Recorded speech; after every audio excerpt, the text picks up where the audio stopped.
See, I can give you a review here of my polisher machine. Just want to give you the specs here. It does say it goes from 28 to 6,000 RPM. Okay, I give you a kit of everything it comes with. It's a pretty complete kit. Your microfiber cloth, directions, the apron to wear to keep splatters off of your clothes, a bag to keep everything in. It's zippered. It comes with bonnets for waxing. It comes with 3 of these packages of 3. Little soft pad, and then your orange cutting pads to polish. The orange pads are for polishing and generally anyway. And these feel like they are. And then the real soft pads would be for waxing or sealing or something like that. Comes with 2 batteries, 1 and 2. They are compatible with Makita 18-volt battery packs, which is awesome. Has your charger. Well, the unit is compatible, I should say. You can slide the Makita battery packs in. These charge a little differently, but if you run out of these, you can always slide your Makita battery in. Here's the unit. I'm gonna put a pad on that and power it up. All right, to help get these lined up, it's nice to put the pad down and then look on the top of this.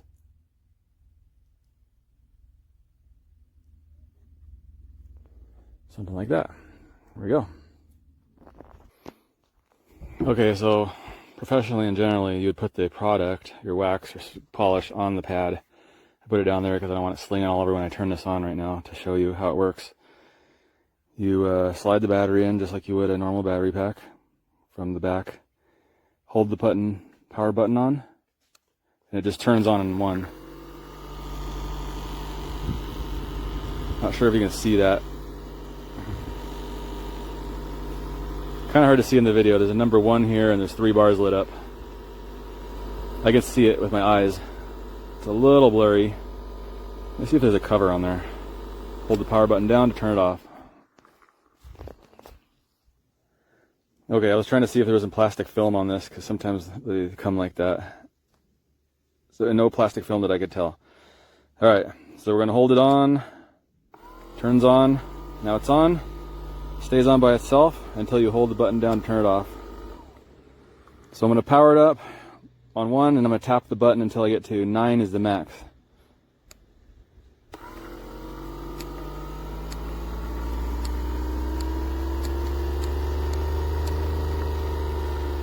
Or 8. 1, 2, 3, 4, 5, 6, 7, 8. Back to 1. Power off. So it does a pretty good job. It does spin a bit. It's a random orbit head. So you're not going to do any real heavy scrubbing with this as you would just a simple spinning head where you can really push on it. But the upside of that is you won't damage your paint. And this will leave less swirl marks. So let's do some polishing here. It does have a nice comfortable palm grip for your other hand here. You can use it right or left-handed. But holding one hand here and putting some pressure here, it's nice and wide and comfortable. It's not, it's almost like a rubber grip here, but not quite. It's not hard plastic though, so it's like a harder rubber type grip. So it should be pretty durable. All right, let me rub a little of this on. Let's power it up. So typically you don't want to put about that much or a little bit more.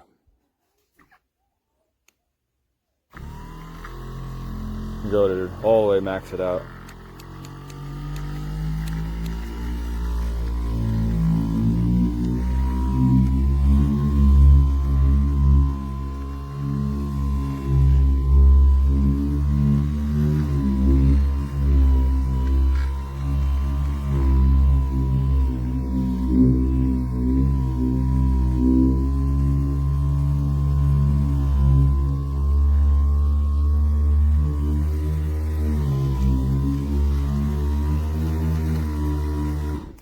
I'm going to set my phone down and put some pressure on it with both hands. All right. So I did notice while pushing real hard with 2 hands and powering from 1, turn it on, it starts at 1, I have to go up to 8. I wish it would power back on at the last setting you had it on personally, but that's not a big deal. Take 7 taps and it gets up to power 8. You do have to release the pressure a little bit so the motor can start spinning up to 8. and then put the torque back on it, and it'll keep going. It actually holds up good to pushing pretty hard. It doesn't seem to bog the motor down, barely, just a bit. So nice torquey motor, electric motor on there. Yeah, nice. Here you can see the sun reflection there, real tiny in the top right corner. And you go over here and you can see a lot more. Well, it's kind of some tiny spots in the shade, but if you go in the sun, look how scratched up it is. We come back over here and we've got nicer reflection. So yeah, big difference. Does a good job of applying product and working it in real well. Super convenient because it doesn't have the cord to drag over the car. Yeah, I'm actually pleased with it. A little better than I thought it would be. So hopefully this review is helpful to you. Here's my honest opinion. Oh, the only other disadvantages, go there real fast. It would be nice if this had like a little trigger, I feel like, or I think. It is nice that it just stays on though, because the trigger finger gets tired after doing a lot of polishing sometimes on my other machines. So just maybe if you could tap this and turn it on. Say I tap it, nothing happens. I have to hold it on. I don't have to hold it too long though, so that's okay. I just wish it would start on number 8 if I left it off on number 8. So here, I'll turn it on. 1, 2, 3, 4 setting. Now hold it down and turn it off. Hold it down and turn it on. Starts back on 1. So that's probably the only disadvantage I can come up with, which is not really that big of a deal. It's nice that it comes with so many polishing pads. I mean, those aren't super expensive to go buy, but most of the time you buy a tool and it comes with one, starter end, and you gotta go buy a whole bunch of extra stuff. So this really nice complete kit. All right, there's the rest of my honest review. Hopefully it's helpful to you. Have a good day.